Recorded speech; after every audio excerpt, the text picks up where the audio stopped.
Now, your first alert forecast. We've been talking about dangerous rip currents, and it's windy out there. Yeah, that wind helps that rip current risk, unfortunately. We told you about this late last week. Spent a lot of time talking about the potential danger out there, and it's still bad today and will only slowly improve this week. These are the winds, part and parcel to the problem, steady at about 15 to 20 miles per hour, and that onshore wind causes or enhances that rip current risk. Remember, the key to rip currents is to realize that they can occur at any time. It doesn't have to be just on a high rip current risk day, but especially now when we know that risk is going to be especially high because of that onshore east wind, and it continues to see through tomorrow right on into Wednesday, although the strength will lessen a little bit, and that'll help out the rip current risk to some degree.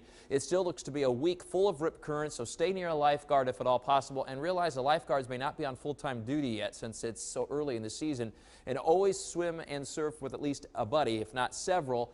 And I know even the most seasoned surfers and swimmers are going to say, hey, I can go out in this water. It can be very dangerous, even if you're an experienced swimmer or surfer. Southeasterly winds continue tonight, seas 3 to 5 feet in the boating forecast. There are your tides. The next high tide, not till between 3 and 4 a.m. for most areas. Surf 2 to 4 feet, that high rip current risk continuing tonight, right on into tomorrow. Low sunburn time tomorrow.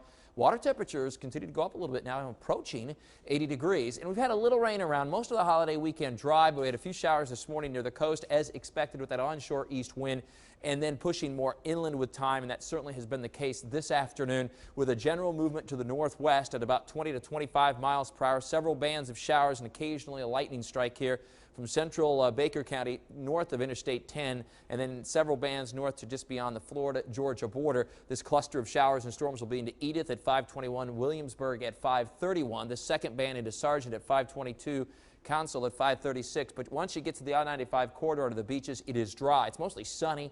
There are a few puffy cumulus clouds here and there, but mostly dry, and that's the way the evening is going to be. And breezy and quite warm. We ought to be at 87 this time of year for the high temperature, not too far from that. Low to mid 80s at 7 p.m. We hit the upper 70s by 9 p.m. By early tomorrow morning, we'll be down to around 70 degrees or so. Even warmer, though, at the beaches with that wind coming off the Atlantic. And temperatures then jump in a hurry again tomorrow morning. And here's that onshore wind and the development of a few coastal showers early in the morning that by noon will be up and down the I-95 corridor. But again, very widely scattered. Many spots will have another dry day, and that tendency for most of the activity to push more inland west of Highway 301 by later in the day tomorrow, with a band of heavy storms developing around Lake City well inland at 10 o'clock tomorrow evening, and then it'll dissipate. And Wednesday, it looks like it even turns a little bit drier, just an isolated shot at a shower, and that holds true for the better part of this week.